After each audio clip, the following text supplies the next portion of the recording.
व्यवस्था उसको आप पढ़ सकते हैं। फिर इकोनॉमी में सबसे बड़ी चीज ये है कि कॉन्सेप्ट क्लियर होने के साथ साथ इकोनॉमी में क्वेश्चन दो तरीके के आते हैं। या आपके कॉन्सेप्ट क्लियर नहीं है तभी आप क्वेश्चन नहीं कर पाएंगे, यदि आप करेक्ट से अपडेट नहीं। क्वेश्चन जब यूपीएससी में आप लोग पिछले साल के क्वेश्चन देखें तो ऐसे क्वेश्चन आते हैं कि थ्योरेटिकल बेस्ड होते हैं, कुछ ऑप्शन उसमें ऐसे होते हैं थ्योरेटिकल होते हैं, और कुछ ऑप्शन ऐसे होते हैं जो क्या होता है थ्योरेटिकल के साथ साथ उसमें करंट का कुछ पॉइंट जुड़े होते हैं। यदि आप दोनों चीजें नहीं है, दोनों चीजें कवर नहीं किए तो आप नहीं कर सकते हैं, ठीक है। तो दोनों चीजों को कवर करने के लिए मानसिक रूप से जैसे प्रतियोगिता दर्पण है, देखिए प्रतियोगिता दर्पण का आप लोगों को हो सकता है कि सुनने में अच्छा ना लगे, प्रतियोगिता दर्पण का लेवल अच्छा नहीं है यूपीएससी के अकॉर्डिंग, ठीक है। जो विजन का आता है, जो दृष्टि का आता है, वो भारतीय अर्थव्यवस्था से मासिक इकोनॉमी की बुक आती है, ईयरली जो उसका वो आता है करंट अफेयर्स आता है, तो इसमें जो इकोनॉमी का पार्ट आप लोग यूपीएससी के लिए वहां से कवर करें। प्रतियोगिता साहित्य प्रतियोगिता दर्पण आप पढ़ सकते हैं, पीसीएस के लिए हो सकता है, रोटी एग्जामों के लिए हो सकता है, लेकिन यूपीएससी को कवर नहीं करता तो यूपीएससी तैयार करता है। तो मेरे हिसाब से यूपीएससी के लिए यदि सजेस्ट करें तो ये प्रतियोगिता दर्पण आपको पर्सनल है, आपको लेना है, आपको सच में इकोनॉमी पढ़नी है तो करंट के लिए जो विजन का आता है, जो दृष्टि का आता है, हर मास में क्या है अर्थव्यवस्था के लिए अलग से आता है, करंट अफेयर्स उसमें जो इकोनॉमी का पार्ट है आप लोग वहां से कवर कर सकते हैं। थ्योरेटिकल पोर्शन आप लोग के थ्योरेटिकल के लिए आप लोग ये एसकेसी ले सकते हैं, एक ऐसा लाल किया था भारतीय अर्थव्यवस्था सर्वेक्षण तथा विश्लेषण, हिंदी में इससे अच्छी कोई बुक ही नहीं।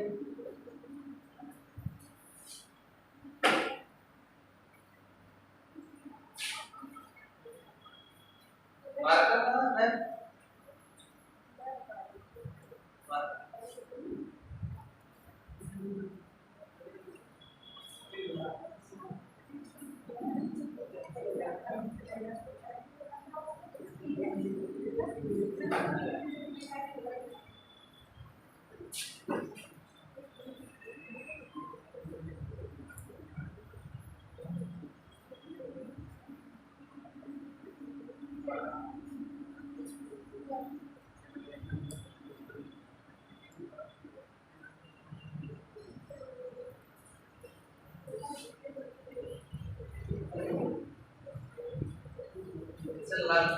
इसके कुछ थ्योरेटिकल पोर्शन इसमें जुड़ा हुआ है, क्योंकि ये जो बुक है ये यूपीएससी यूपीएससी साथ में नेक्स्ट ईयर को भी लेके चलते, नेक्स्ट ईयर का आपको एग्जाम देखते हो तो उसके कुछ पोर्शन है जो आपके सिलेबस में नहीं होंगे, उसको आप लोग स्वयं देखते जाएंगे, एक्सक्लूड करते जाएंगे, बाकी इतना सरल भाषा में इस बुक में आपको चीजें मिल जाएंगी। तो हिंदी माध्यम की किसी बुक में इतनी सरल भाषा में चीजें नहीं है। ये सब क्या है कि आपको टू द पॉइंट चीजें दिखाएंगे, ठीक है। जब आप टू द पॉइंट चीजों को पढ़ने की कोशिश करते हैं तो आपको क्या है भारतीय अर्थव्यवस्था सर्वेक्षण तथा विश्लेषण पढ़ते हैं, जो भारतीय अर्थव्यवस्था की विश्राम पूरी बुक है, उसमें आपको चीजें एलेबोरेट मतलब क्या है विस्तार से मिलेगी, ठीक है। उसमें आपको चीजें जो है जो भी मिलेगी, जो भी पोर्शन होगा वो आपको काफी विस्तार से चीजें मिलेगी। ये क्या है आपको शब्दावलियां, जैसे कई लोग पूछते हैं कि भारत इकोनॉमी में कोई ऐसी बुक है जो शब्दावलियों को बता रहे हो, आगे शब्दावलियां जो आती हैं तो उसके लिए क्या है ये वाली। लेकिन जब आप थोड़ा विस्तार से पढ़ेंगे तो भारतीय अर्थव्यवस्था देखिए ये मत सोचिए कि एक बुक दो बुक को पढ़ के तीन बुक को पढ़ के आपका क्या है कि काम हो जाएगा। एक बुक में कभी किसी कोई भी सब्जेक्ट में आप कभी भी पढ़ेंगे एक बुक में आपका काम नहीं चलेगा। हाँ, हिंदी मीडियम माध्यम या इंग्लिश में लक्ष्मीकांत वो एक ऐसी बुक है जो पॉलिटिकल इकोनॉमी में आप उसको पढ़ लें और एनसीईआरटी का पोर्शन पढ़ लें तो मैक्सिमम 80-90% आपका पॉलिटी का कवर कर लें, लेकिन उसमें पॉलिटी में ही एक ऐसी बुक है जो अवेलेबल है, बाकी ऐसे बहुत सारी ऐसी कोई बुक नहीं है हिंदी में या फिर किसी भी सब्जेक्ट में, तो एक ही बुक आप पढ़ेंगे और सारी चीजें कवर करेंगे। उसके बाद आपको कई पढ़ना पड़ेगा, आप उसके लिए अलग लाइब्रेरियन ज्वाइन कर सकते हैं और भी बहुत सारे माध्यम हैं, ई बुक आप पीडीएफ डाउनलोड कर सकते हैं, सारे चैनल्स होते हैं, आप स्वयं सर्च करिए, तो ये सब सारी चीजें हैं। फिलहाल तो आपको क्या है तारीफ के लिए बहुत सही नहीं। तो आप लोगों को दूसरा मैच बीमा कंप्लीट करें। पहले एनपीए के बारे में आपको लिख है, उसी के आगे से लिख दीजिए हेडिंग डाल जहां समझाने वाली चीज है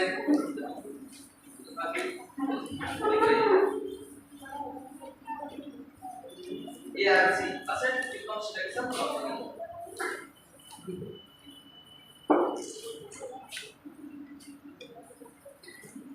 नेशनल से मिला नहीं है क्या आपको? सर यहाँ पे रखा हुआ था, कोई उठा ले गया, आपसे पता नहीं।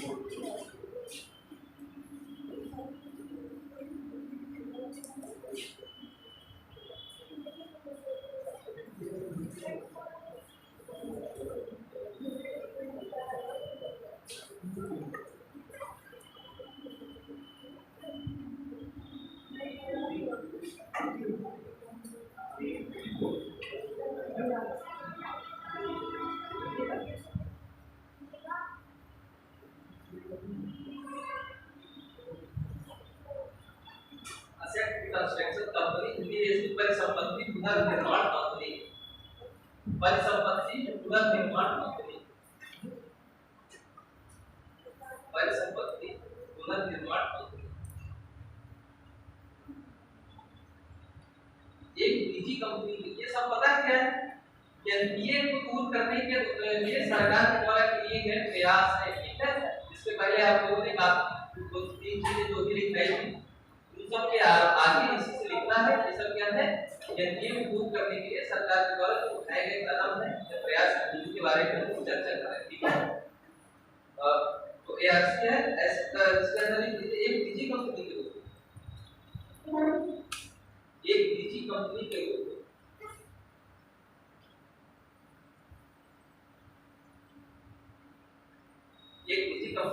में एआरसी की स्थापना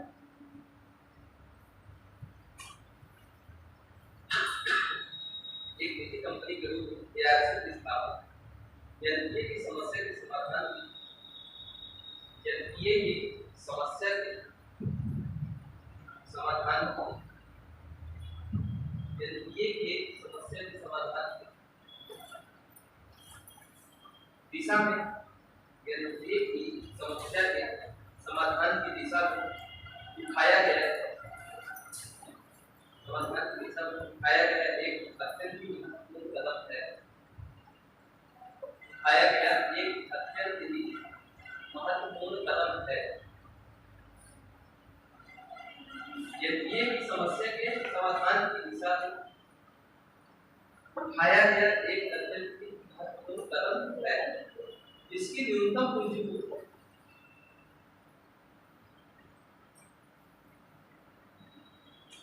न्यूनतम पूंजी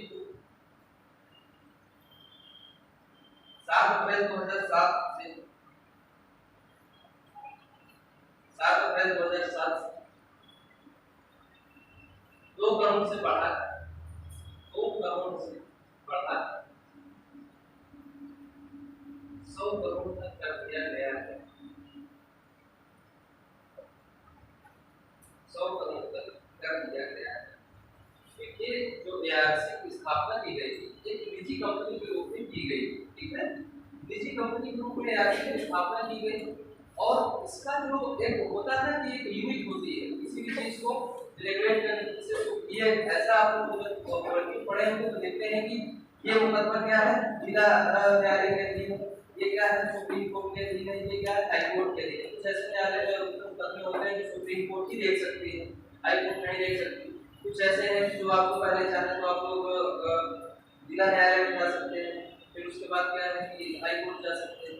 तो उसी तरह इसका जो लिमिट थी 2007 में पहले जितनी भी 2 करोड़ तक के जितने भी लेन देन होते थे, जितने भी डिफॉल्ट होते थे 2 करोड़ तक के अंदर जितने भी डिफॉल्ट होते थे, तो क्या है उसको ही ये देख पाती है।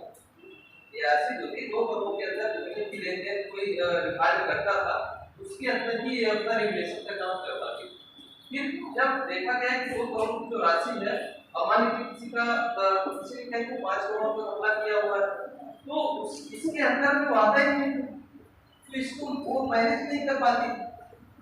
तो इसके लिए इसकी राशि को बढ़ाकर 2 करोड़ से क्या किया गया था, 100 करोड़ कर दिया गया। ठीक है, जैसे मैक्सिमम ऐसे क्वेश्चन आपको डायरेक्ट हो सकता है एआरसी का संबंध किससे है, बहुत सारे ऑप्शन दे सकते हैं, तो आप लोग फिर उसमें बताएंगे कि इसका संबंध क्या है ये से। ठीक है, और इसके लिए और क्या प्रयास तीसरा आपको पॉइंट कर लीजिए, रणनीतिक ऋण पुनर्गठन।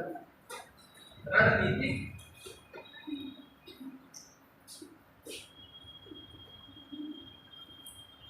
ऋण पुनर्गठन।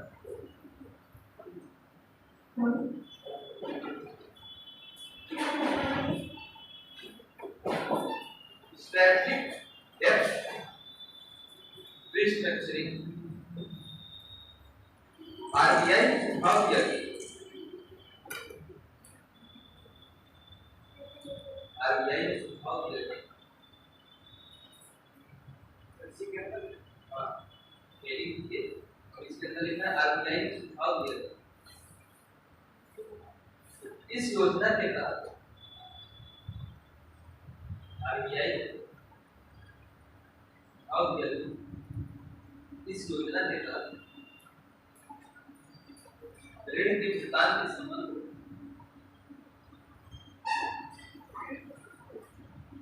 ऋण के भुगतान के संबंध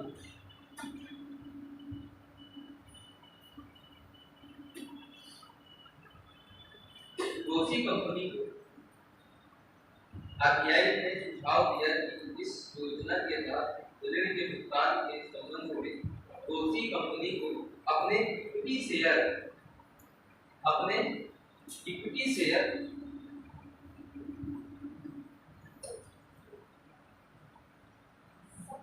समता पूंजी से कहते हैं। इक्विटी शेयर बता चुका हूं, इक्विटी शेयर क्या है, अभी विस्तार से चर्चा किया जब कैपिटल मार्केट पढ़ा रहा। ठीक है, इक्विटी शेयर को उधार देने वाले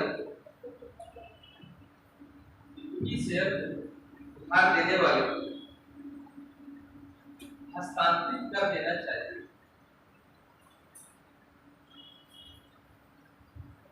हस्तांतरित कर देना चाहिए, जिससे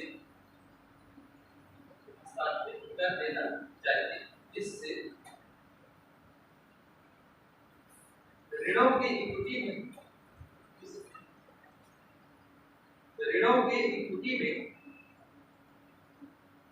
परिवर्तन होने पर, जिससे ऋणों के इक्विटी में परिवर्तन होने पर कोई कंपनी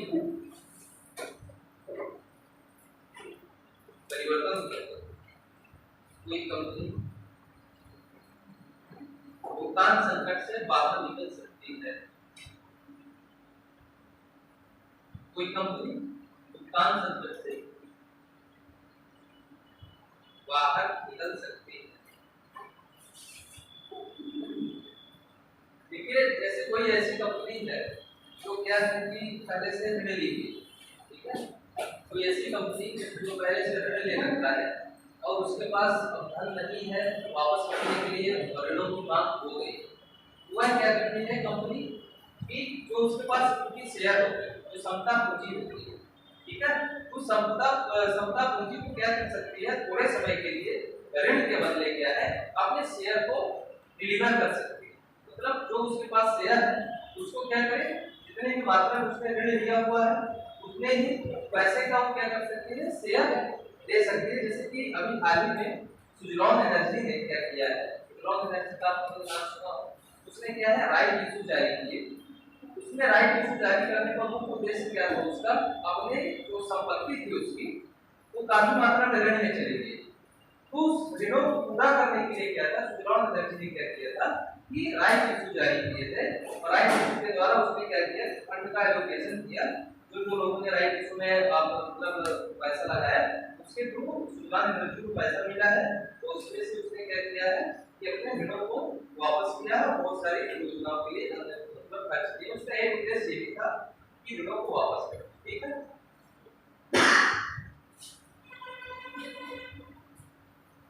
अब तीसरा डालेंगे 3R। 3R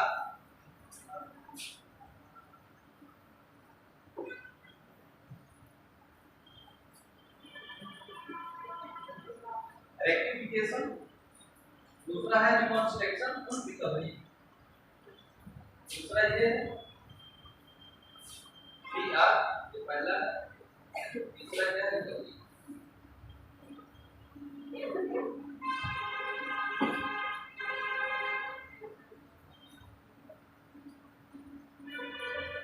रेक्टिफिकेशन का मतलब होता है सुधार, रिकंस्ट्रक्शन का मतलब है पुनर्गठन और रिकवरी का मतलब है पुनर्प्राप्ति।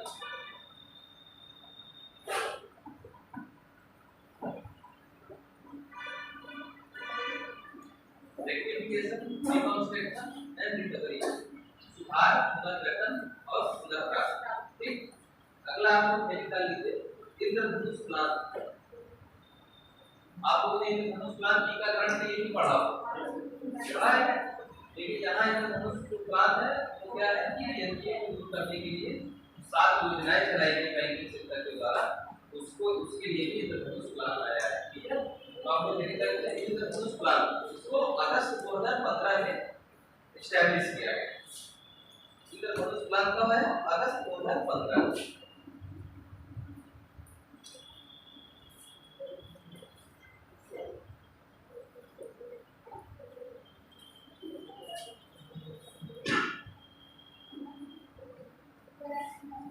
अब पॉइंट लिख लीजिए कि जो 7 प्लान के इंद्रधनुष के वो कौन है।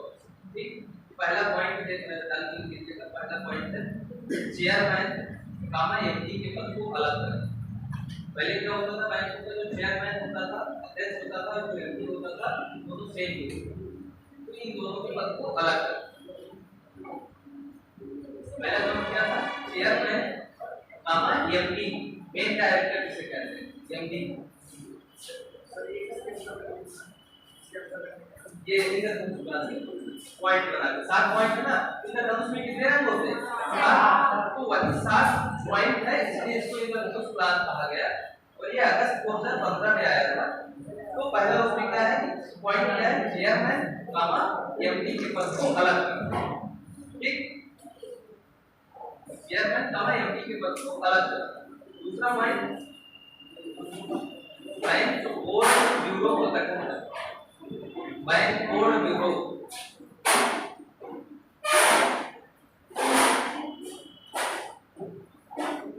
बैंक बोर्ड ब्यूरो का गठन करना।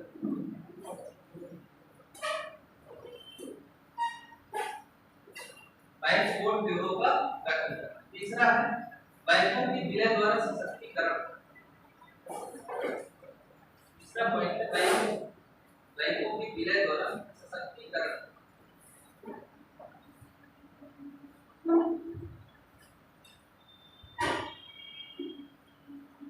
चौथा पॉइंट है डीआर, नए डीआरटी। डीआरटी का मतलब क्या? जो रेट होता है रिकवरी ट्रिब्यूनल। ट्रिब्यूनल का नाम आप लोगों ने सुना है कि नहीं? डीआरटी है।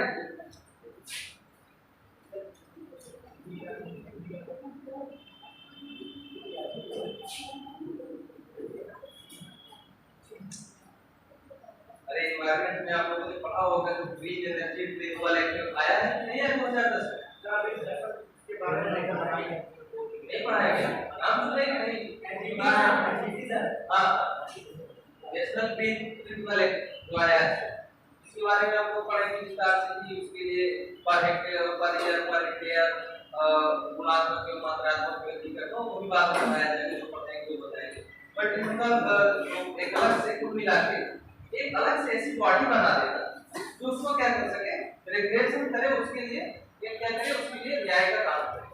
ट्रिब्यूनल का मतलब ये होता है कि जैसे कोई गवर्नमेंट बॉडी है तो एक अलग से एक संस्था बना दी जाए किसी पर्टिकुलर एरिया के लिए, जैसे जल के लिए बनाई गई है और बहुत सारी चीजों के लिए, जैसे गोपाल भी है, एक अलग किसी भी चीज के लिए, जैसे आपको आरटीआई है, फिर ये अलग से एक ऐसी संस्था बना दी जाती है जो उसी पर्टिकुलर एरिया के लिए उसके द्वारा जो निर्णय किए जाते हैं उसको क्या है, मानना पड़ता है। ठीक है, तो हालांकि उसके लिए आप सुप्रीम कोर्ट में चैलेंज कर सकते हैं, दूसरी बात है, लेकिन एक अलग से संस्था बना दी जाती है कि जो बैंकिंग की जितनी भी गतिविधियां हैं उनको क्या करेगी, ये ट्रिब्यूनल जो होगा ये क्या करेगा, उसका एक तरह से न्याय का काम करेगा, उसमें न्याय देगा। ठीक है, मतलब मामलों की वाई। इसलिए चौथा ईआरटी रिकवरी ट्रिब्यूनल ना, ठीक है। चौथा पांचवा है अच्छे निष्पादक पुरस्कृत करना। जो अच्छे निष्पादक यानी बेटर परफॉर्मिंग कर गया है उसको पुरस्कृत करना। अच्छे निष्पादक को पुरस्कृत करना। ऐसे हैं जो कोई दूसरे बैंक से ऋण लिया हुआ है और समय अपने टाइम पीरियड में क्या है कि लोन जमा कर रहा है, ऋण जमा कर रहा है, लोन दे रहा है। उसके लिए क्या होता है कि सरकार क्या करती है, जो बैंक क्या करते हैं मतलब एक तरफ से उसको जैसे आपने बैंक में रखने के लिए क्या देती है कि हो सकता है उसको सब्सिडी दे दे, कुछ उसके लिए कुछ छूट दे दे। जैसे आप लोग किसान जो ऋण लेते हैं उसमें से जब वो सही समय पर जमा कर देते हैं कुछ कर्ज सरकार माफ कर देती है, कुछ छूट दे देती है। जैसे भाई मेरे जानने में परिचय में है, उन्होंने केसीसी से ऋण लिया हुआ था, उन्होंने सही टाइम पर जब चुका देते हैं तो उनकी क्रेडिट बन जाती है और दूसरा उनको आसानी से ऋण भी मिल जाता है। और दूसरी चीज क्या है कि जरूरत पड़ने पर मतलब एक तरफ से छूट बैंकों के द्वारा मिल जाती है, ठीक है। तो वही एक अच्छे निष्पादक क्या है आगे नहीं क्या है प्रशासनिक सुधार। छठवां पॉइंट है प्रशासनिक सुधार। प्रशासनिक सुधार। सातवां पॉइंट है यंत्रीय निपटान। दसवां पॉइंट है यंत्रीय निपटान। निपटान हिंदी है यंत्रीय निपटान, ठीक है। अगला हेडिंग आप लोग डाल लीजिए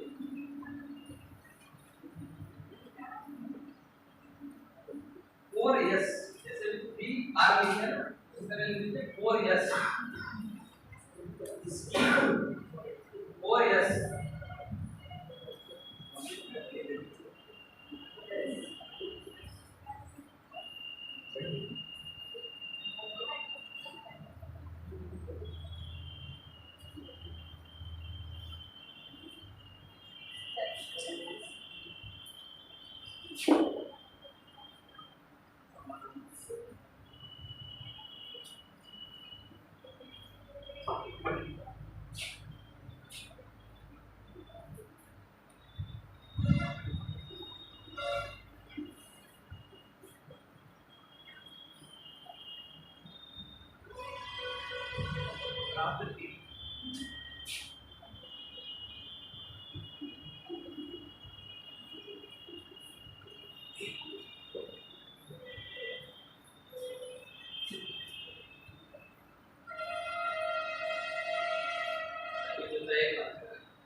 बस क्वेश्चन यही पूछा जा सकता है कि जो आपसे मान लीजिए ये लिख रहा है ट्रिपल आर, 3R, 4S या फिर और जो नाम लिखा है इन सबका नाम दे सकता है आपको।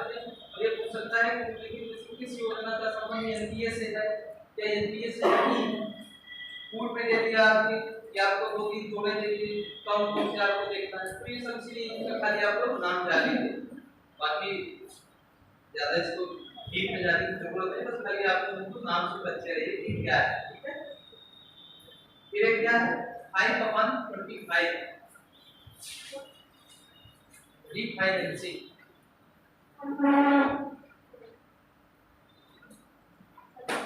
5/25 रीफाइनेंसिंग। अच्छा मुझे कोर इंडस्ट्री का आप लोगों ने नाम सुना? कोर इंडस्ट्री हां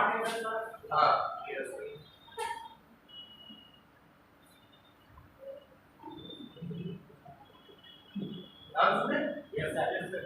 मुख्य उद्योग कौन कौन से होते हैं? कोयला, पेट्रोलियम और सीमेंट कंस्ट्रक्शन वाले और आर्ट होते हैं। ये जो 8 कोर उद्योग है इनमें जो 8 कोर उद्योग है इनमें से ये क्या है पूरी इकोनॉमी का एक तरफ से भी एक बेस का काम करते हैं। जो औद्योगिक उत्पादन सूचकांक है इंडस्ट्रियल प्रोडक्शन इंडेक्स जो है वो इसी पर 8 उद्योगों पर ही निर्भर करता है। ठीक है, तो ये जो 8 उद्योग है इनमें ऐसा जो उद्योग है जो सबसे मतलब हानि की स्थिति में है, हाँ वो 8 है, इसमें विद्युत है, सीमेंट है, कोयला है, प्राकृतिक गैस है, कच्चा तेल है, बिजली है, सीमेंट है, उर्वरक है, ये सब 8 उद्योग है। 8 में से कोयला हो गया, इन सब 8 में से जो ऐसा कोई ऐसा उद्योग है जो सबसे मतलब निम्न स्थिति में है, अपना लोन रिपेमेंट नहीं कर पा रहा है, तो उसके पुनरुद्धार करने के लिए ये 5.25 योजना लाई गई। लिख लीजिए इसके बारे में। यह योजना 5.25 है क्या, यह योजना 8 उद्योगों में, यह योजना 8 उद्योगों में, 8 उद्योगों में सबसे अधिक खराब संपत्तियों, 8 उद्योगों में सबसे अधिक खराब संपत्तियों की पुनर्प्रवर्तन से संबंधित है, पुनर्प्रवर्तन से संबंधित है।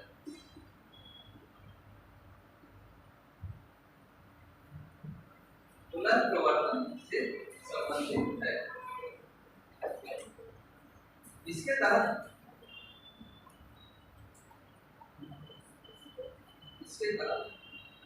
ऋणदाता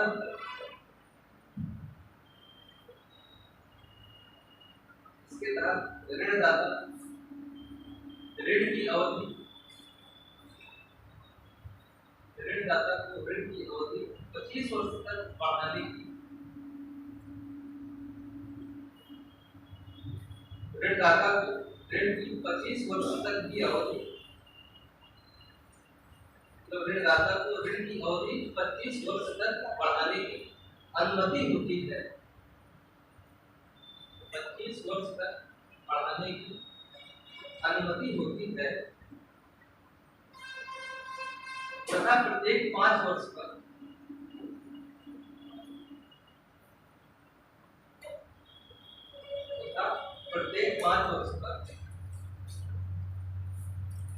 ब्याज का समायोजन हो जाता है,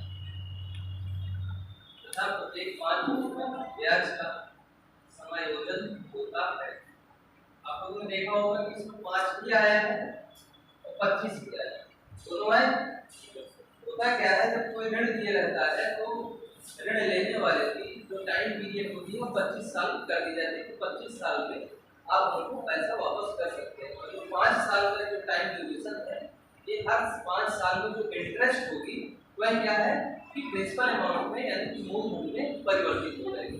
5 साल में कुछ ना कुछ तो मिला रहेगा उसको ब्याज, वो क्या हर 5 साल में क्या होगा, 5 साल में पहले कन्वर्ट नहीं करेंगे, 5 साल तक तो ब्याज रहेगा, 5 साल तक क्या ब्याज नहीं चुकता करते हैं, तो ब्याज जो है प्रिंसिपल अमाउंट में 5 साल बाद ही कन्वर्ट होगा। ठीक है, इसीलिए इसको कहा गया कि 5.25 रिफाइनेंसिंग। ठीक है, इसमें 8 उद्योगों में आपको नाम लिख लीजिए। रिफाइनरी उत्पाद, रिफाइनरी उत्पाद, रिफाइनरी उत्पाद, बिजली, रिफाइनरी उत्पाद, बिजली, स्टील, कोयला, कच्चा तेल, प्राकृतिक गैस, उर्वरक, सीमेंट, उर्वरक मतलब सीमेंट,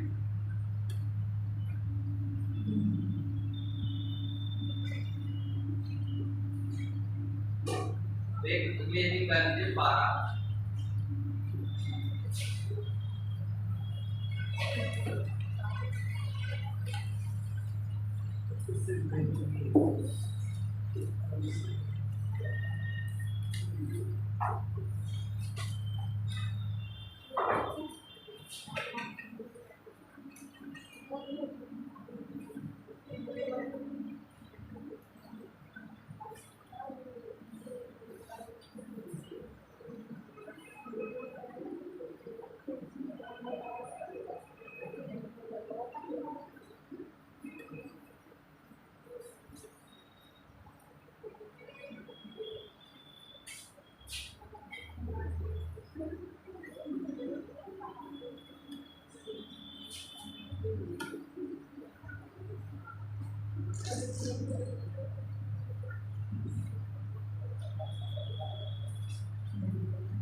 कंपनियां होती हैं किस बेस पर डिसाइड करें हाँ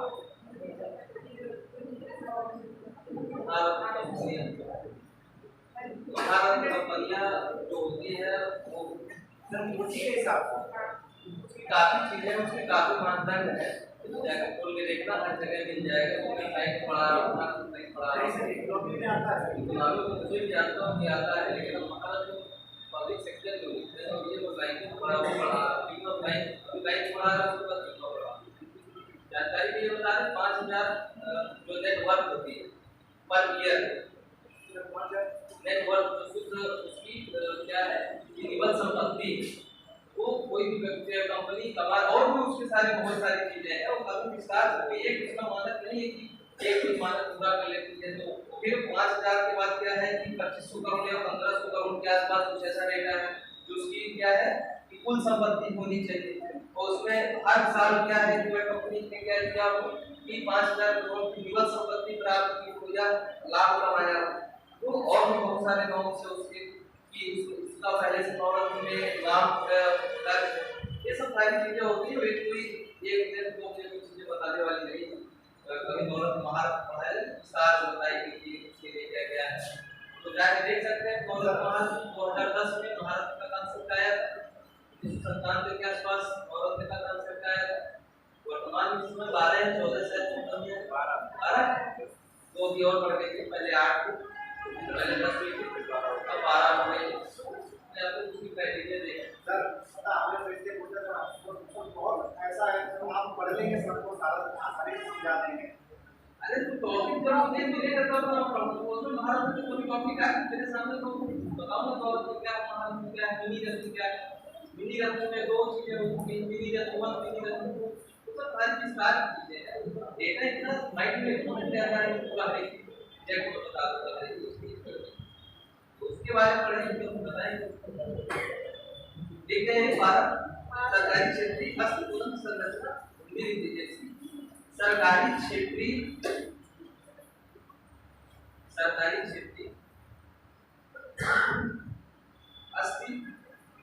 अस्थि तो संपत्ति जो सरकारी क्षेत्रीय अस्तुलन संरचना अभिकरण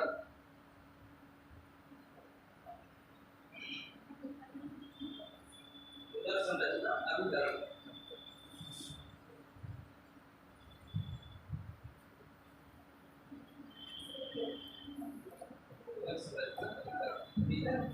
देख लीजिए इसी के अंदर एआरसी के उचित क्रियाशीलता न होने के कारण एआरसी जो एआरसी भी था वो निजी क्षेत्रीय कंपनी कहते हैं।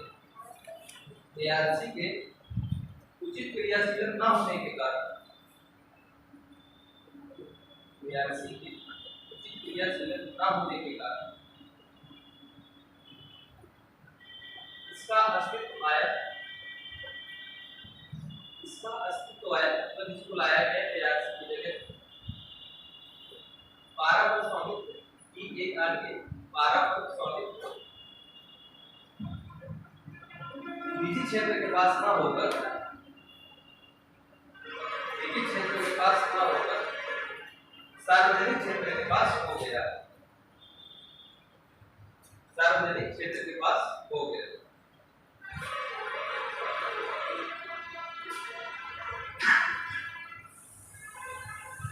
ये लिखा लीजिए ऋण की अशोध क्षमता ऋण की अशोध क्षमता तथा दिवालियापन से संबंधित अधिनियम। ऋण की अशोध क्षमता ऋणों की अशोध क्षमता तथा दिवालिया से संबंधित अधिनियम ये 2016 में है।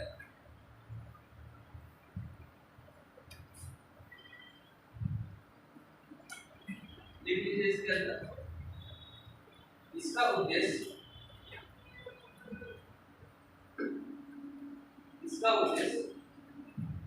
अशोध क्षमता तथा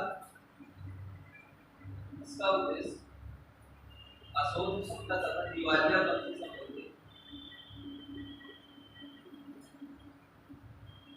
इसका उद्देश्य अशोध क्षमता तथा दिवालियापन से संबंधित सभी मुद्दों को एक कानून के अंतर्गत सभी मुद्दों को एक कानून के अंतर्गत समाधान देना था।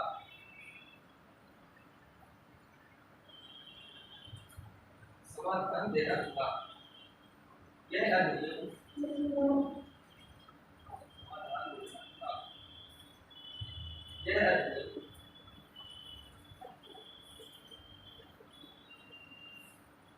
सभी प्रकार के निर्धारों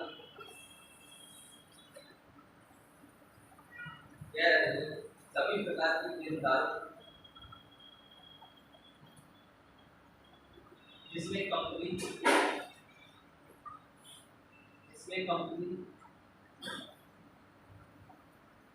असीमित दायित्व वाले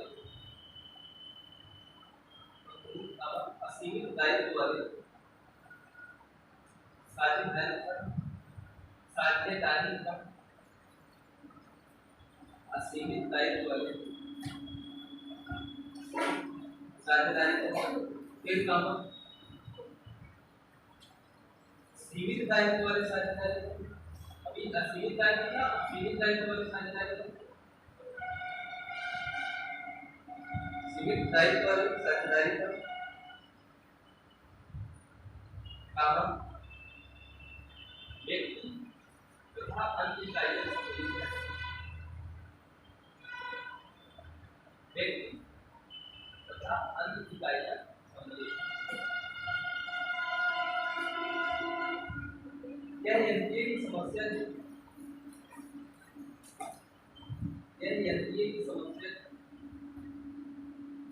समाधान के लिए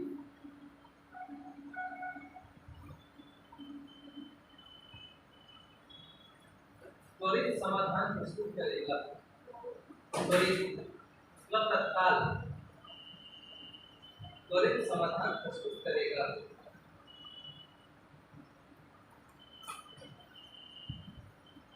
अर्थात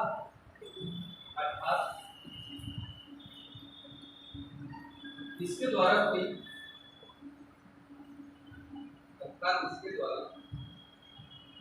कंपनियां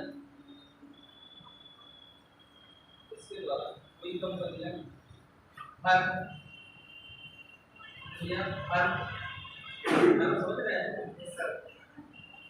नहीं जानते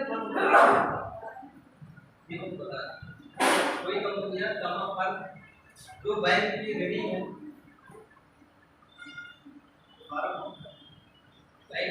है, तथा बैंक का ऋण नहीं चुकाने की स्थिति है, बैंक का ऋण नहीं चुकाने की स्थिति है,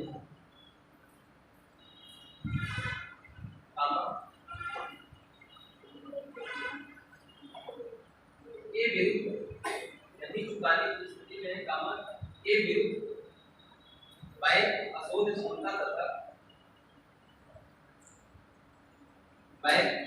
क्षमता तथा दिवालियेपन की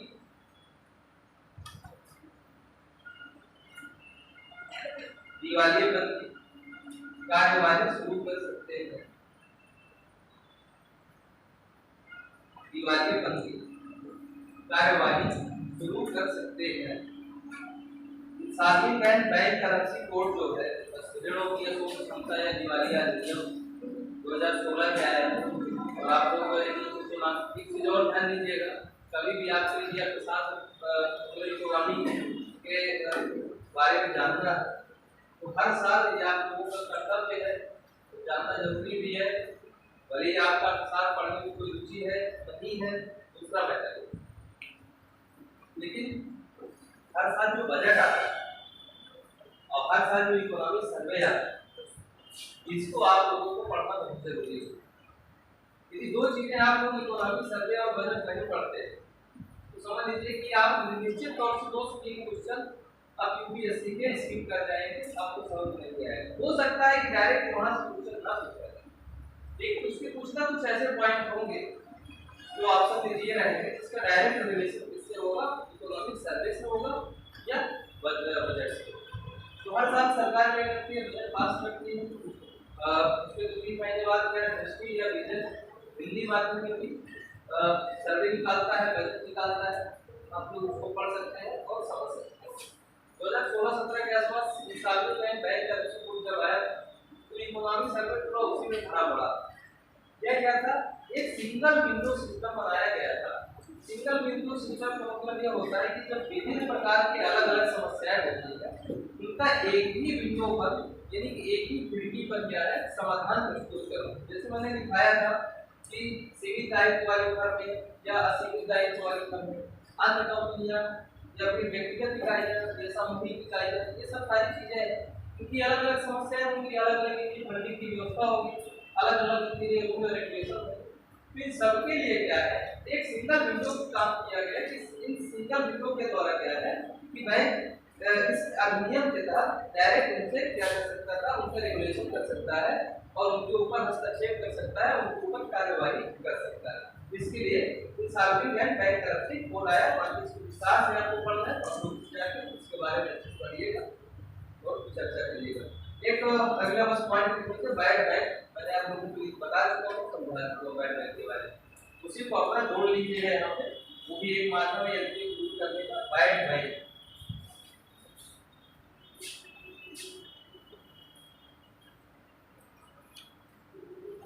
ठीक है, बैड बैंक। तो ये भी एक पॉइंट है, बता देता हूं। अब अगली हेडिंग आप लोग जान लीजिए, बीमा। एक पॉइंट है आप लोगों का चौथा जो टॉपिक है तो क्या था, बैंकिंग के बाद बीमा है, इंश्योरेंस।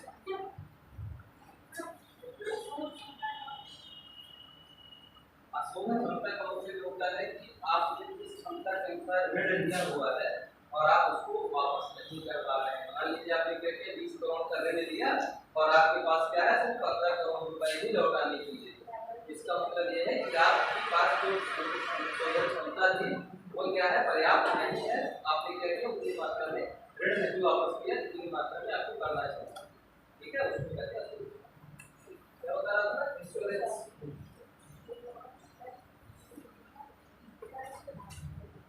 बीमा, कोई बताएगा बीमा क्या है या किन चीजों का आप लोग बीमा करा सकते हैं, किन चीजों का आप लोग बीमा नहीं करा सकते। अगला पॉइंट, अगला चौथा टॉपिक था ना, आपको मुझे पढ़ाना था money market, capital market, banking या बैंक लिखा हुआ था। चौथा था इंश्योरेंस। एनपीए में sir cross NPA net NPA में सर क्रॉस एनपीए और नेट एनपीए, ग्रॉस एनपीए और नेट एनपीए।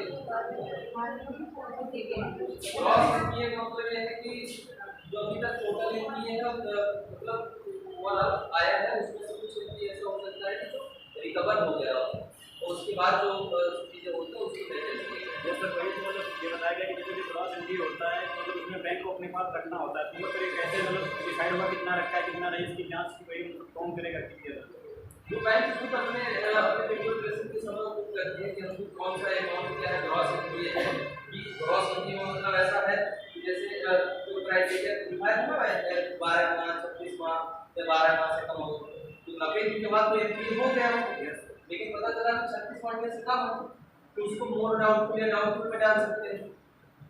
तो वो क्या होगा कि ग्रॉस एनपीए में होगा। नेट एनपीए का मतलब ये है कि उसको वापस आने की कोई उम्मीद ही नहीं, समझे, ऐसे एनपीए तो वापस आएगा ही नहीं, मतलब उसकी टाइम पीरियड क्या 36 घंटे से बाद में हो चुकी है, अलग-अलग क्राइटेरिया के बाद ना। तो ग्रॉस में सारी चीजें आ गई कि 36 भाई 90 दिन के बाद आपको जो है वो वापस नहीं मिल रहा है तो क्या होगा, एनपीए हो जाएगा।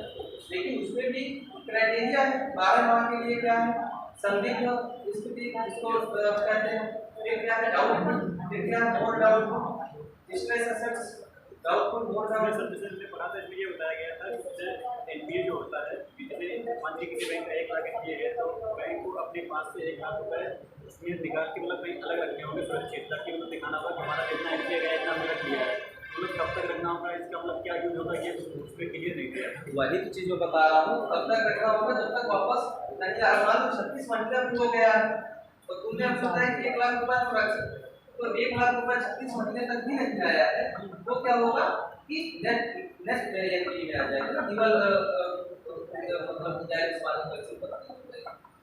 उसके उसका जो टाइम पीरियड, उस टाइम पीरियड तक आप पैसा रखेंगे, 36 माह तक कम से कम रखेंगे उसको अपने पास अकाउंट में। उसको जो क्या उसके कहते हैं अकाउंटिंग करके जो करते हैं दिखाते हैं कि कौन से सेट हमारे इसमें सेट से कौन सी डाउट है और डाउट है, तो 36 महीने तक रखते हैं। पता चला उसको तो बिल नहीं आया, पूरी तरह से कुछ नहीं वापस आया, तो उसको फिर क्या है डेट एंट्री में डाल देंगे। समझ में आया कि हाँ। तो मैं क्या बता रहा था, इंश्योरेंस बीमा बताइए आपको किसका बीमा कराया जा सकता है, किसका बीमा नहीं कराया जा सकता?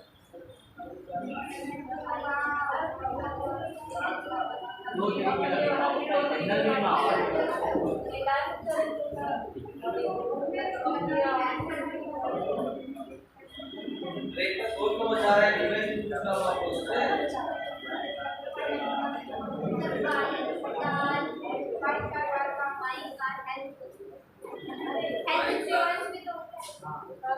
मैं पूछ रहा हूँ कौन सी ऐसी चीज है जिसका आप लोग बीमा करा सकते हैं, जिसका बीमा नहीं करा सकते? सबका तो करा सकते हैं, मुझे लग रहा है अपने लाइफ का भी करा सकते हैं, जीवन का भी, हेल्थ बीमा, कार बीमा, कुछ भी सारी चीजें जितनी भी है सबका लगभग बीमा कराया जा सकता है।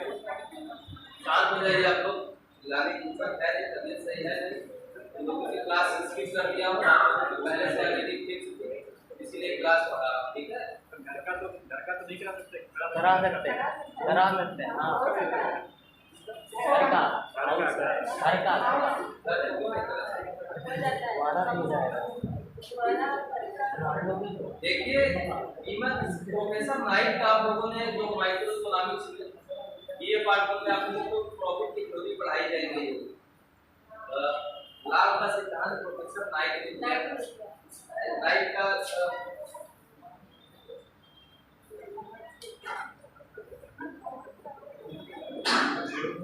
नाइट ने दो शब्द बोले थे कि बीमा हमेशा ज्ञात जोखिमों का कराया जा सकता है, ऐसे जोखिम जिनकी हमें अनुमान लगाया जा सकता है, जिसका हमें अनुमान लगाया जा सकता है, ऐसे जोखिमों का हम लोग बीमा करा सकते हैं। क्या जोखिम क्या है? जैसे चोरी हो जाना, आग लग जाना, या फिर क्या है कि कार का हो गया, टूट जाना, ये सब सारी चीजें क्या है, ये सब ज्ञात जोखिम, इनका क्या है बीमा कराया जा सकता है। दूसरी चीज क्या है कि अज्ञात जोखिम, क्या ऐसे जोखिम जिनका अनुमान नहीं लगाया जा सकता, उनका बीमा नहीं कराया जा सकता। अज्ञात जोखिम क्या है? जैसे मान लीजिए थोड़ी समय के लिए आप लोगों ने नवप्रवर्तन का नाम सुना है, नवप्रवर्तन इनोवेशन का,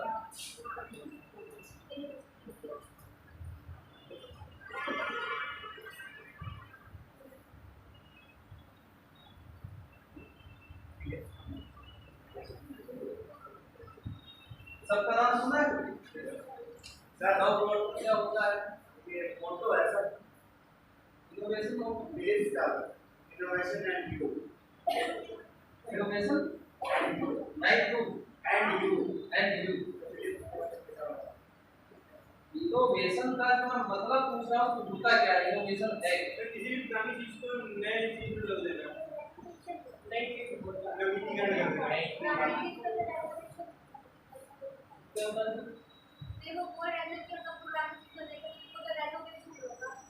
वो ये चीज है अन्वेषण, ये लोग बता रहे हैं वो क्या है अन्वेषण।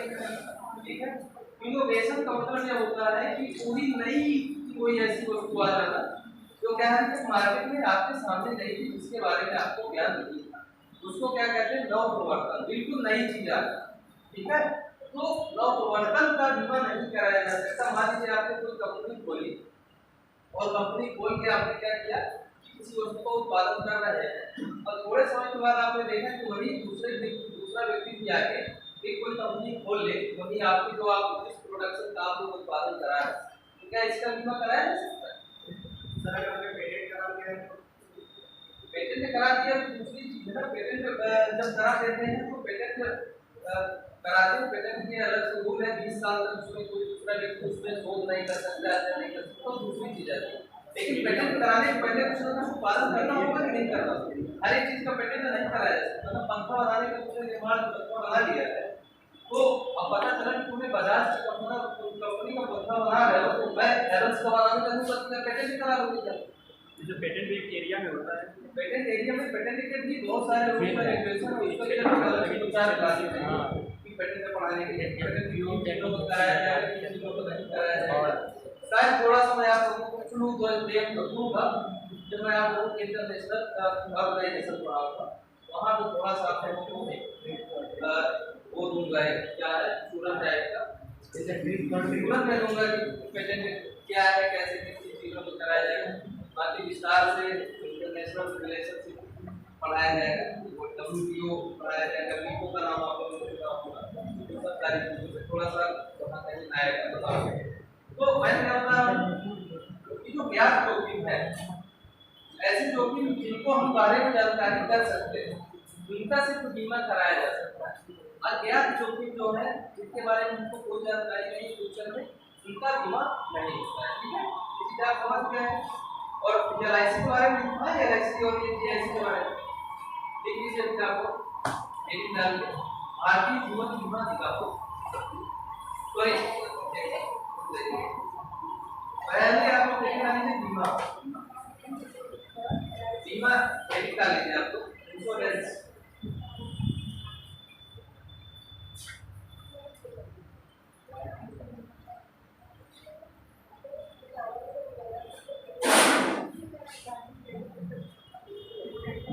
बीमा को लिख लीजिए, बीमा के अंदर बीमा को एक वित्तीय उत्पाद के रूप में,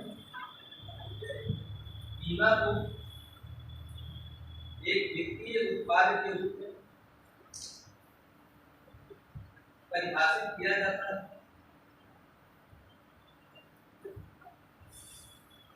बीमा को एक वित्तीय उत्पाद के रूप में परिभाषित किया जाता है, जिसे बीमा धारक द्वारा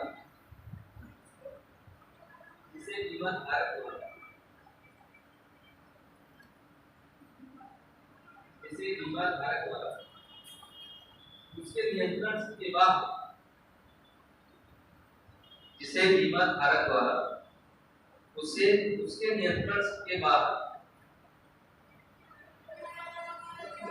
उसके नियंत्रण के बाद किसी भी घटना के कारण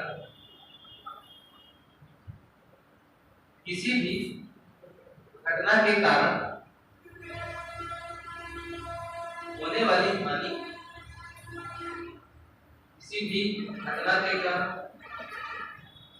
वाली हानि,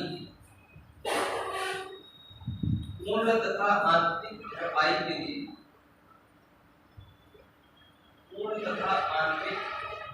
के लिए खरीदा जाता है,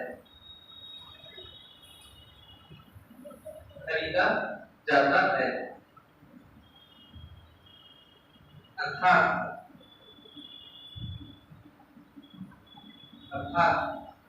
बीमा जोखिम प्रबंधन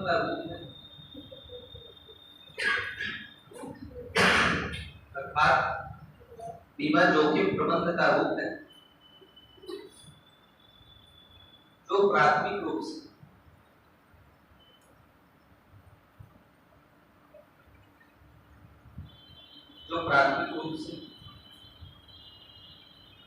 किसी आकस्मिक अथवा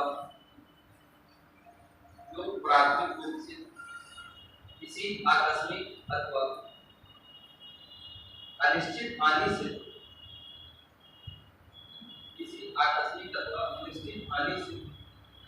सुरक्षा प्रदान करता है।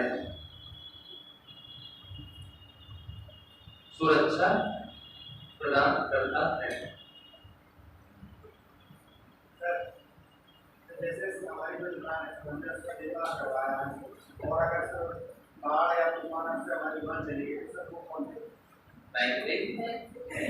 यही तो लिख रहे हैं आप लोग कि मैंने तुम्हें क्या बताया कि ऐसे जोखिम जिनको जानकारी नहीं समझा सकती, जब खेती की जाती है तो जो कृषक बीमा होता है, किसान बीमा होता है, क्या करता है? फसल का बीमा कराता है। नई स्कीम आई है फसल बीमा के तहत, उस नई स्कीम में मान लीजिए आप फसल बो भी नहीं पाते, ऐसा भी स्थिति आ सकती है कि पानी रुक ही नहीं रहा है, इतनी ज्यादा बारिश हो रही है जैसे इस साल हुआ था, और ऐसा भी हो सकता है कि पानी के साथ साथ फसल खराब हो गई। तो दूसरी चीज है, यदि आप फसल उगा भी नहीं पाते, वो भी नहीं पाते हैं और आपने इंश्योरेंस कराया हुआ है, तो भी पेनाल्टी क्या है, बीमा कंपनी की। ठीक है, तो यदि आपकी दुकान खराब हो जाती है, चोरी हो जाता है, आग लग जाती है, तो इस सब का बीमा क्या है, जैसे आप लोगों ने गाड़ी देखी होगी, यदि गाड़ी टूट जाती है, पलट जाती है, आग लग जाती है, हो जाती है, तो इसका मैंने क्या लिखा है, आंशिक या पूर्ण रूप से, है ना।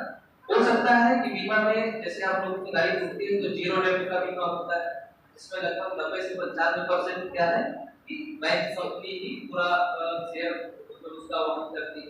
कुछ ऐसे बीमा होते हैं जो 70% के आसपास होते हैं, तो अलग अलग सिस्टम है, पूरा क्राइटेरिया है।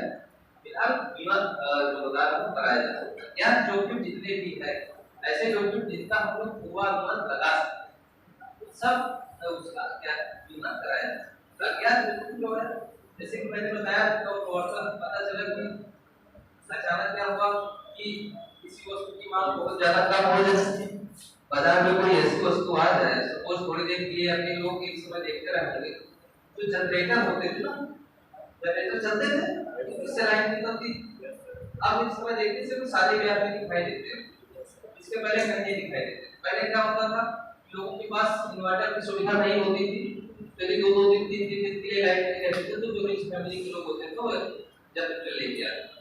अब क्या हो गया, तो इनोवेशन हुआ, नई चीज आ गई, क्या नाम है इसका, इन्वर्टर। तो इन्वर्टर आ गया, उसके कारण क्या हुआ, कुछ सब सारी चीजें बंद हो गई। अब इसका तो बीमा कराया नहीं जा सकता, नई चीज की आ जाने के कारण आपने श्रमिकों ने क्या किया कि जो कंज्यूमर्स क्या है कि उसकी मांग बढ़ा, तो इसका बीमा नहीं कराया जा सकता। अब ऐसा बीमा नहीं होगा कि पता चला कि नहीं हमें तो 1000 इकाइयां अपनी बेचनी है और 800 इकाइयां बिकी, 200 इकाइयां तो भुगतान क्या करेगा, ऐसे बीमा प्राकृतिक प्रकोप का बीमा। अब ये बताओ, तो बिल्कुल प्रेजेंस ऑफ माइंड सोच नहीं रहे, अभी मैं कृषि के बारे में वही समझा रहा हूँ।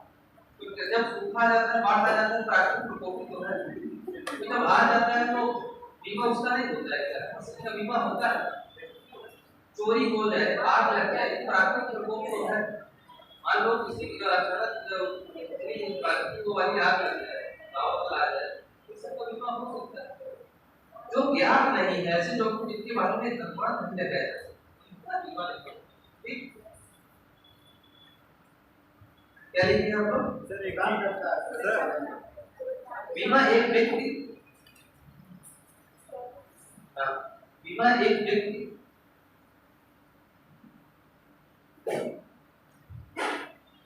और बीमा कंपनी के बीच समझौता होता है। बीमा एक व्यक्ति और कंपनी के बीच समझौता होता है। किसी बीमा कंपनी द्वारा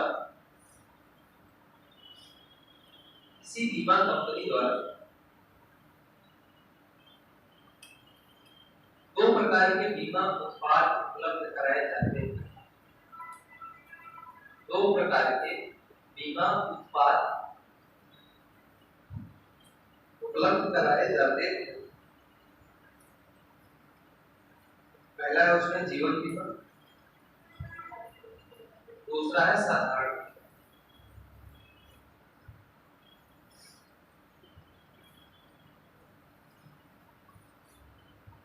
नीचे लिख लीजिए उसके जीवन बीमा, जीवन बीमा दुर्घटना से, जीवन बीमा दुर्घटना से मृत्यु या साधारण मृत्यु तक, दुर्घटना से मृत्यु या साधारण मृत्यु तक का जोखिम वहन करता है। जीवन बीमा दुर्घटना से मृत्यु या साधारण मृत्यु तक का जोखिम वहन करता है, कम, जबकि साधारण बीमा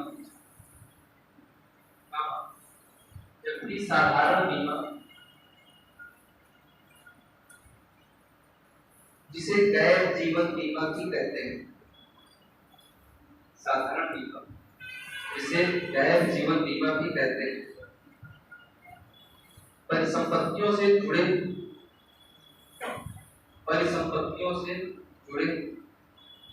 जोखिम का बीमा करता है। परिसंपत्तियों से जुड़े जोखिम का बीमा करता है।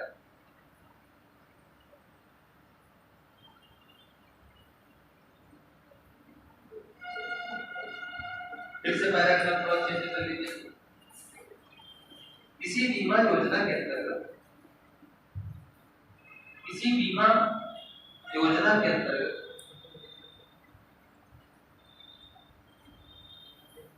पॉलिसी धारक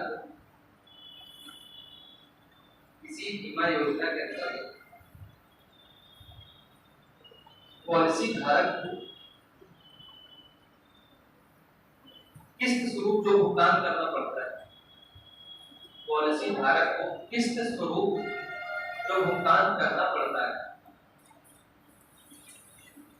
उसे प्रीमियम कहते हैं।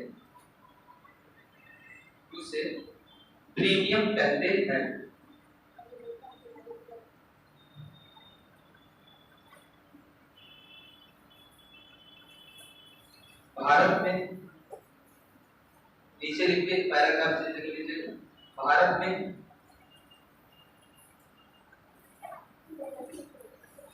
पहली बार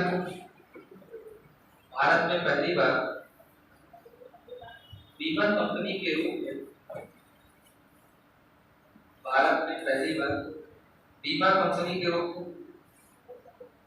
1818 में ओरिएंटल लाइफ इंश्योरेंस कंपनी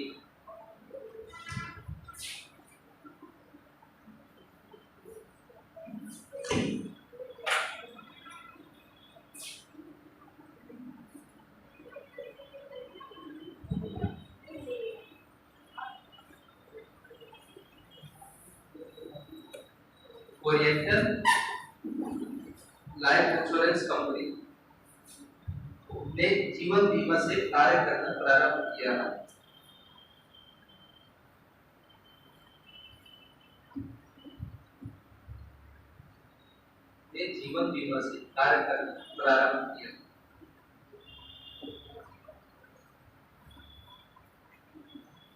इसकी स्थापना कोलकाता में हुई थी।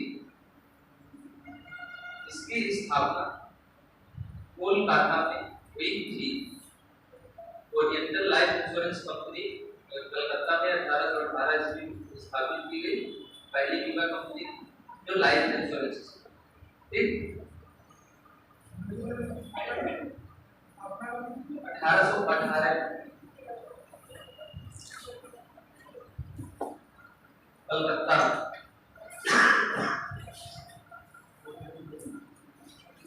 आप लोग इशारा लगा के नीचे पॉइंट के 1870 में। अच्छा, ये जो कंपनी थी ओरिएंटल लाइफ इंश्योरेंस, ये इसने की था यूरोपियन सदस्यों ने इसको एस्टैब्लिश किया। तो यूरोप के लोग थे तो दूसरे इसको एस्टैब्लिश किया, ठीक। लिख लीजिएगा। इसके बाद फ्रांस रेलवे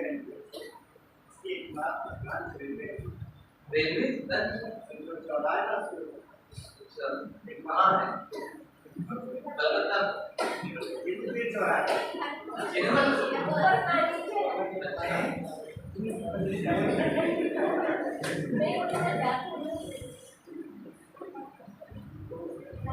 इसके स्थापना यूरोपियनों ने की थी, 1870 में।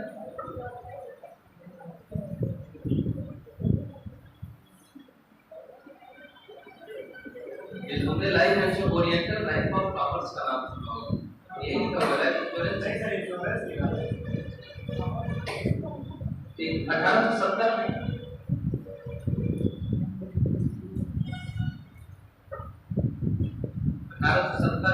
Bombay mutual life insurance, Bombay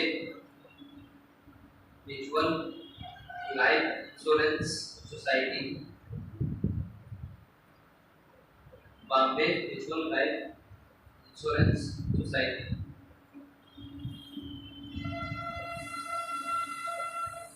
Bombay mutual life insurance society नामक बीमा कंपनी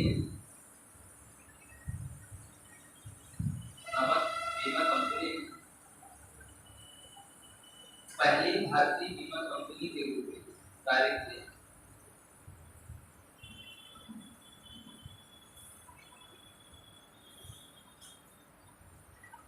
पहली भारतीय बीमा कंपनी के रूप में कार्य किया। अगला आपको पॉइंट लिख दिया, स्टार बना लिख लीजिएगा नीचे। 1912 में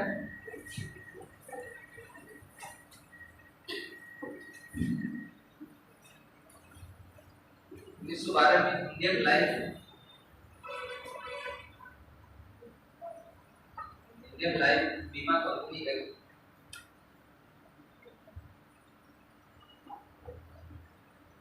इंडियन लाइफ बीमा कंपनी है जीवन बीमा व्यापार का पहला कानून बना। इस बारे में इंडियन लाइफ बीमा कंपनी है जीवन बीमा व्यापार का पहला कानून बना।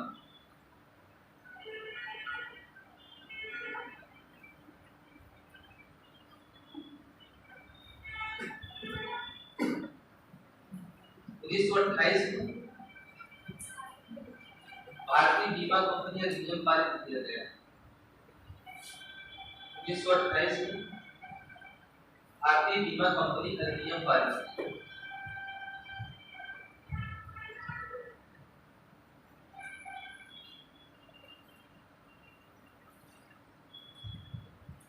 इस तरह के स्टार बना के लिख लीजिए। भारत में जीवन बीमा कंपनियों का जीवन बीमा कंपनियों का राष्ट्रीयकरण 19 जनवरी 1956 को हुआ। 19 जनवरी 1956 को हुआ।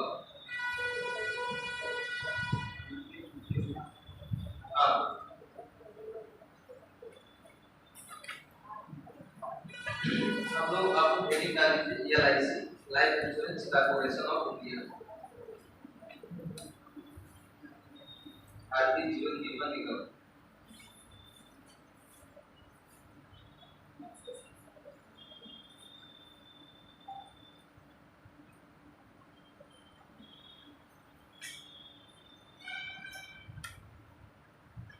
वर्ष 1956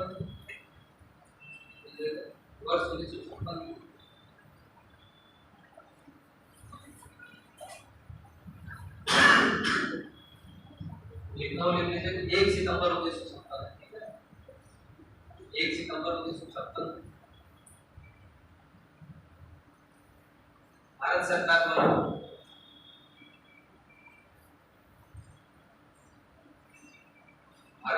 द्वारा जीवन बीमा क्षेत्र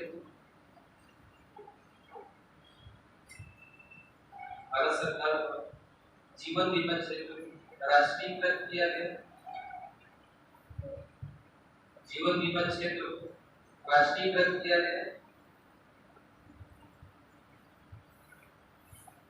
तथा देश में क्रियाशील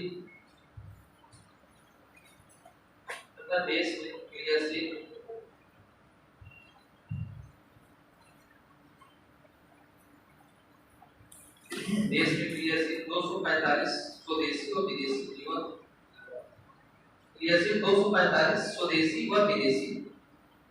देश में क्रियाशील 245 स्वदेशी व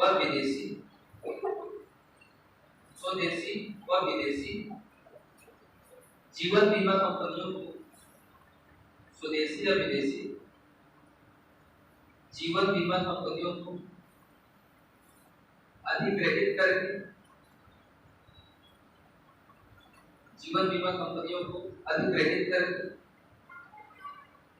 ₹5 करोड़ की पूंजी के साथ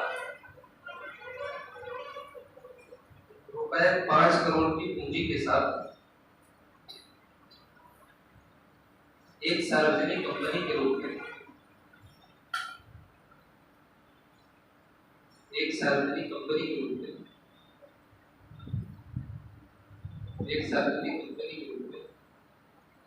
स्थापना की गई। एक सार्वजनिक कंपनी के रूप में स्थापना की गई। सरकार अपनी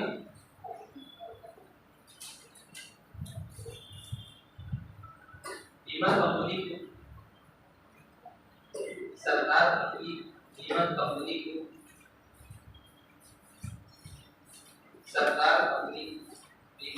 को एक निवेशक संस्था मानती है।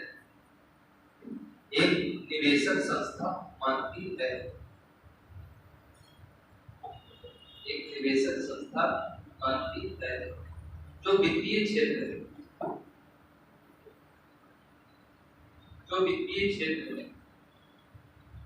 पूंजी बाजार का अंग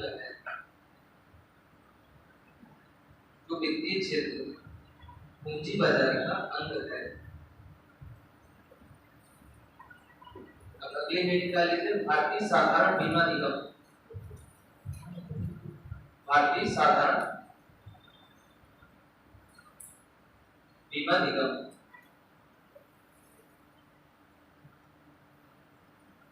भारत सरकार द्वारा साधारण बीमा व्यवसाय अधिनियम भारत सरकार द्वारा साधारण बीमा व्यवसाय अधिनियम 1972 के तहत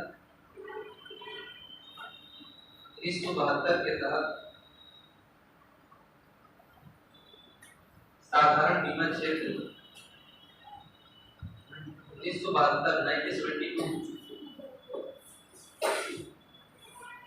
1972 के तहत एक सरकारी बीमा कंपनी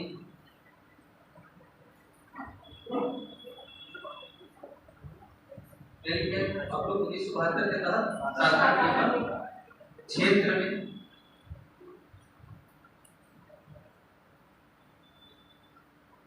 बीमा क्षेत्र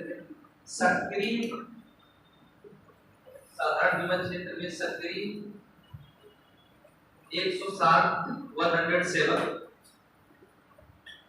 160 स्वदेशी व विदेशी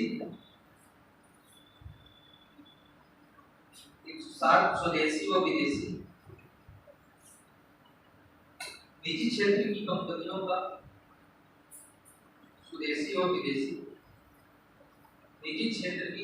का राष्ट्रीयकरण करके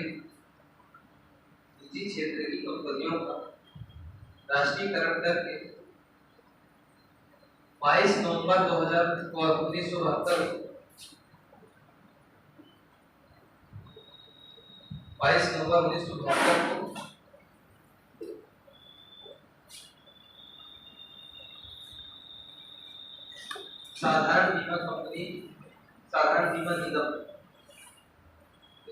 को साधारण बीमा निगम की स्थापना कंपनी अधिनियम साधारण बीमा निगम की स्थापना कंपनी अधिनियम 1956 के तहत की गई। कंपनी अधिनियम 1956 के तहत की गई। कंपनी अधिनियम मैं आप लोगों को पढ़ाऊंगा जब एनबीएफसी पढ़ाऊंगा, बैंकिंग फाइनेंशियल कंपनी जब पढ़ाऊंगा तो उसमें मैं आपको कंपनी अधिनियम 1956 और कंपनी अधिनियम 2013 के बारे में थोड़ा विस्तार से बताऊंगा क्या है, क्या 1956 है, क्या 2013 है। तो अभी आप लोग पहले इतना नोट डाउन कर लीजिए, ठीक है।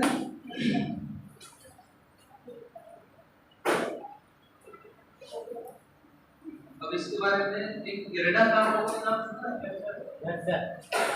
क्या होता है, क्या काम है? लिख लीजिए उसको भी, एग्जाम में बहुत ज्यादा यूज किया जाता है। इरडा क्या है?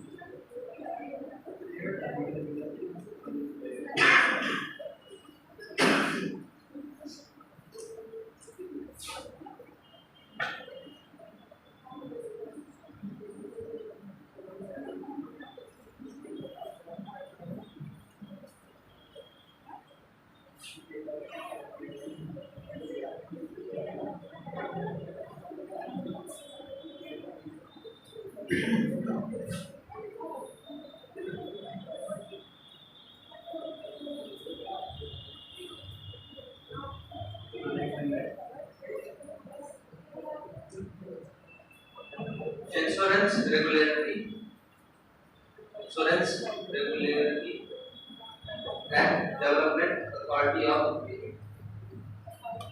ठीक है, IRDA इसके बारे में आप लोग लिख दीजिए थोड़ा सा। मल्होत्रा समिति की सिफारिशों के आधार मल्होत्रा समिति की सिफारिशों के आधार मल्होत्रा समिति की सिफारिशों के आधार पर भारतीय बीमा क्षेत्र के मल्होत्रा समिति की सिफारिशों के आधार पर भारतीय बीमा क्षेत्र के विनियमन के लिए भारतीय बीमा क्षेत्र के विनियमन के लिए भारत सरकार द्वारा भारतीय बीमा क्षेत्र के विनियमन के लिए भारत सरकार द्वारा बीमा विनियमन और विकास प्राधिकरण, यही है हिंदी है उसके लिखा है बीमा विनियमन और विकास प्राधिकरण, बीमा विनियमन और विकास प्राधिकरण अधिनियम 1999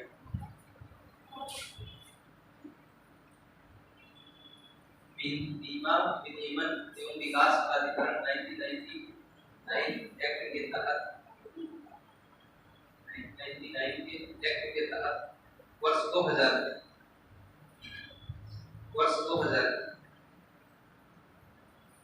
इसकी स्थापना की गई।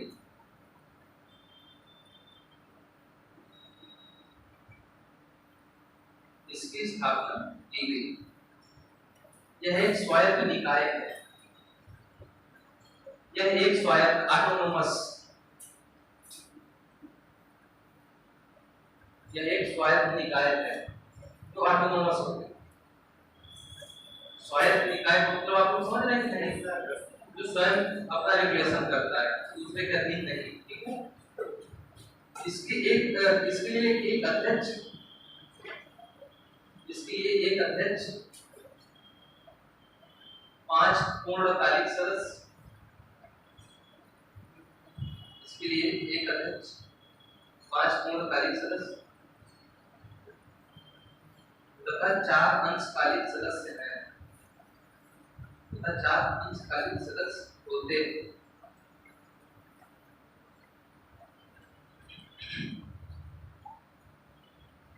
इसका मुख्यालय हैदराबाद, इसका मुख्यालय हैदराबाद में है।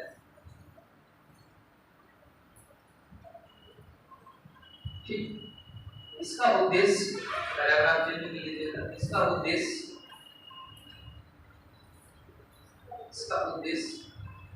पॉलिसी धारकों की हितों की रक्षा, इसका उद्देश्य पॉलिसी धारकों की हितों की रक्षा करना, इसका उद्देश्य पॉलिसी धारकों की हितों की रक्षा करना तथा उनके प्रति उचित व्यवहार सुनिश्चित करना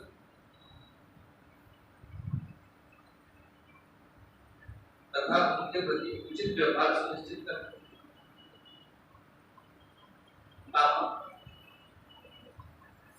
बीमा उद्योग से संबंधित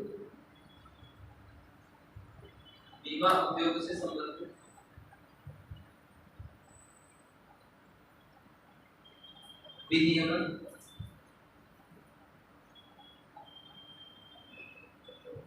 बीमा उद्योग से संबंधित विनियमन, प्रवर्तन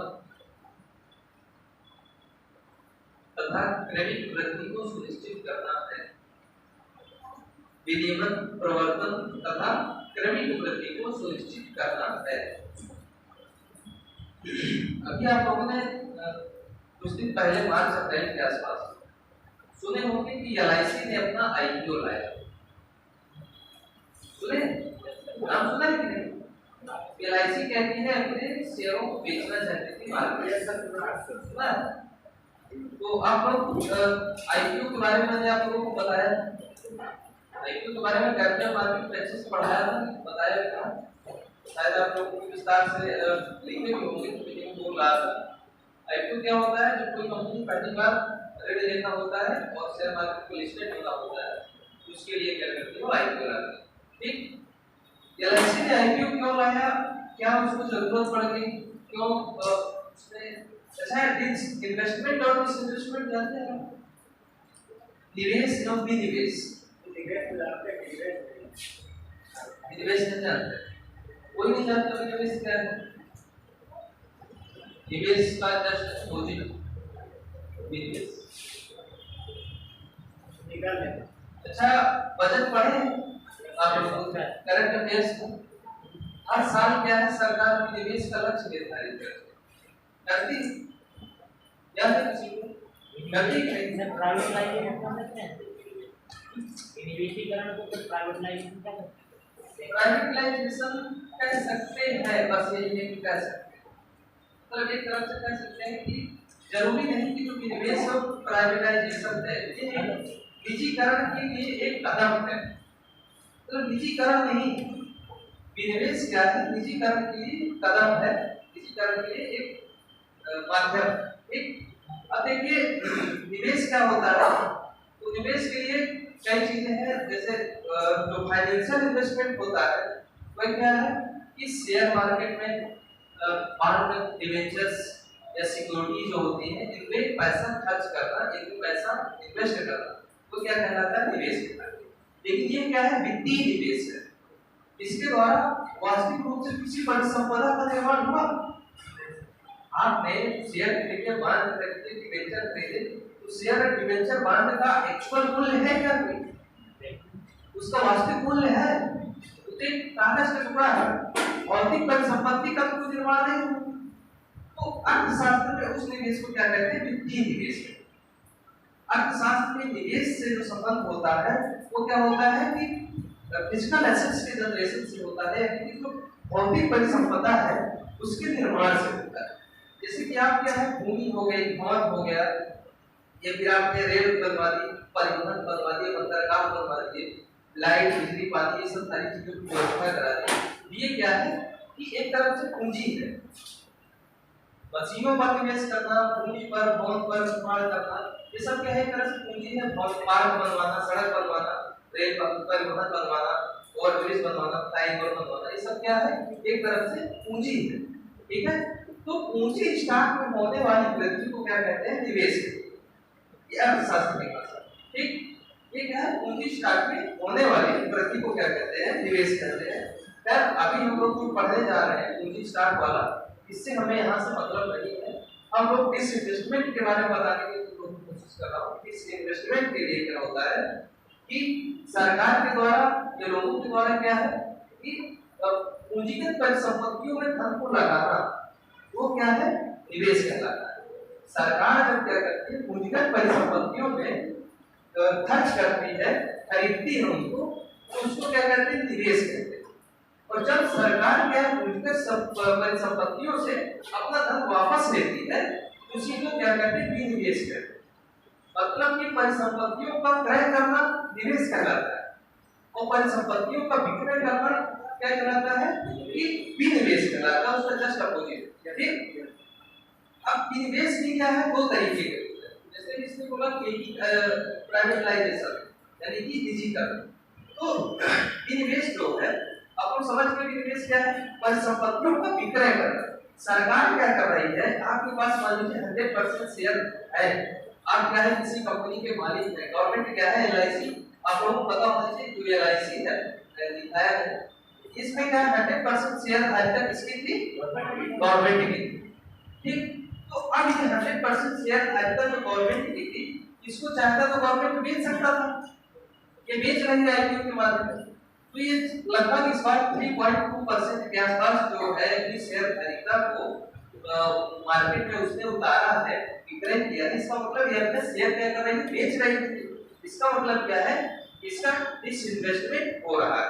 ठीक, डिसइन्वेस्टमेंट इसका मतलब ये क्या है कि सरकार अपनी परिसंपत्तियों को क्या कर रही है, बेच रही है। तो परिसंपत्तियों को विक्रय करना क्या कहलाता है, विनिवेश कहलाता है, डिसइन्वेस्टमेंट कहलाता है। ठीक, इन्वेस्टमेंट समझ में आ गया क्या है, मोटा मोटा तौर पर कि विनिवेश क्या है या लोगों को जानकारी हो। अब निवेश देखिए दो तरीके का होता है, एक टोकन इन्वेस्टमेंट मतलब सांकेतिक निवेश,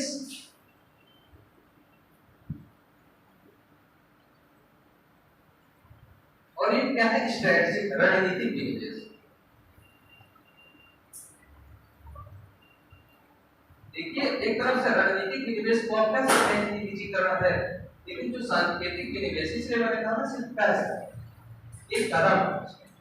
देखिए लगभग जो सांकेतिक निवेश होता है ये 5% से आप लोग जब 40% 49% तक 5% से जब आप क्या है 49% तक अपने शेयरों को बेच सकते या बेच देते हैं या अपने परिसंपत्तियों का क्या है विक्रय कर देते हैं सरकार, तो इस प्रकार के विनिवेश को क्या कहते हैं, सांकेतिक विनिवेश। एक सांकेतिक विनिवेश क्या है,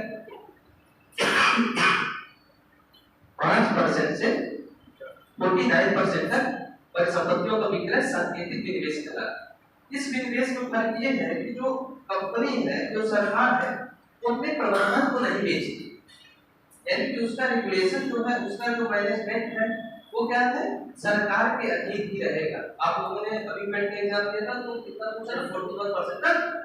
तो इसका मतलब ये है कि यदि 50% से ज्यादा हो गया, 51% हो गया, इसका मतलब ये है कि उसने अपने क्या पर ये रणनीतिक निवेश का मतलब ये है कि सरकार जब अपने शेयरों को 51% से भी अधिक बेच देती, सरकार जब अपने शेयरों को 50% से अधिक यानी 51% से भी अधिक बेच देती, तो जब 50% से अधिक बेच देगी, आधे से अधिक किसी दूसरे को अपना हिस्सेदारी दे देगी, तो उस हिस्सेदारी के साथ साथ उसका प्रबंधन भी उसके पास चला जाएगा कि नहीं चला जाएगा।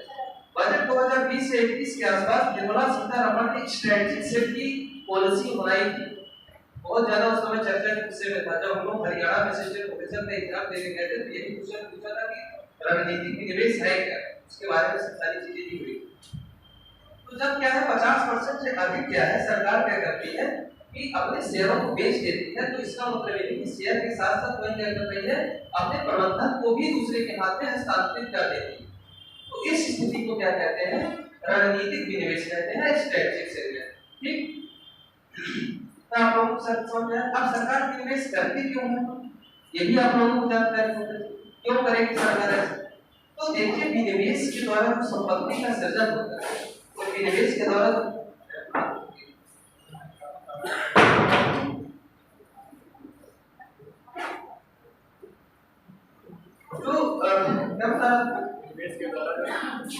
निवेश के द्वारा जो परिसंपत्ति का सृजन होता है, उसके द्वारा क्या होता है कि वो है आपका एक तरफ जब आप सरकार क्या करती है, ऋण लेती है, तो ऋण का क्या करना पड़ता है, किसी दूसरे को ब्याज देना पड़ता है ना।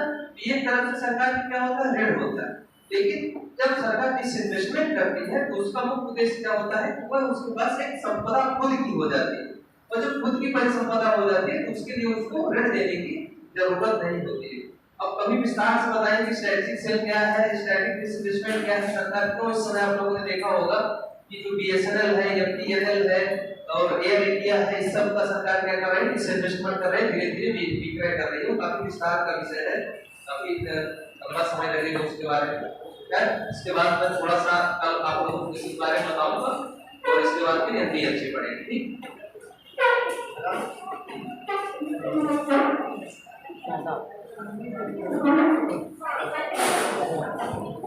में भी